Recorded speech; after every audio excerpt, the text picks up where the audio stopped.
ఖడ్గమృగంతో గొడవకు దిగిన జింకపిల్ల. ఇది కొందరికి ఆటలా కనిపిస్తుంది.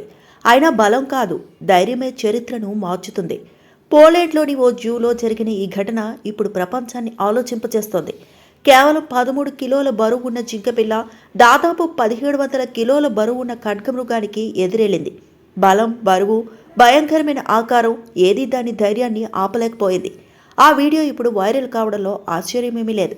ఈ సంఘటన మనకి చెప్పే నీతి చాలా స్పష్టమైనది. జీవితంలో మనం ఎదుట ఉన్న సమస్యలు మనకంటే పెద్దవిగా అనిపించవచ్చు. శక్తివంతమైన వ్యవస్థలు, వ్యక్తులు, పరిస్థితులు మనల్ని చిన్నవారిలా చూపించవచ్చు. మన వల్ల కాదు అనే భావన మనల్ని ముందే ఓడించవచ్చు. కానీ పోరాటానికి దిగే ధైర్యం ఉంటే ఓటమి కూడా ఓ గెలిపే అవుతుంది. జింకపిల్ల గెలిచిందా? అది విషయం కాదు. అది లొంగలేదు. అదే అసలు విషయం. చరిత్రలో మార్పు తెచ్చిన వాళ్ళు ఎవరూ బలవంతులు కాదు, ధైర్యవంతులు.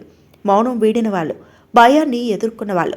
ఒక్కటి గుర్తుంచుకోండి, మీ బరువుని చూసి కాదు, మీ ధైర్యమే మీ జీవితాన్ని మార్చేస్తుంది. ఈ వీడియో చూసిన తర్వాత మనల్ని మనమే ఒక ప్రశ్న వేసుకుందాం. నేను భయానికి లొంగుతున్నానా లేక నిజానికి ఎదురెళ్తున్నానా అని. ధైర్య సాహసే లక్ష్యం.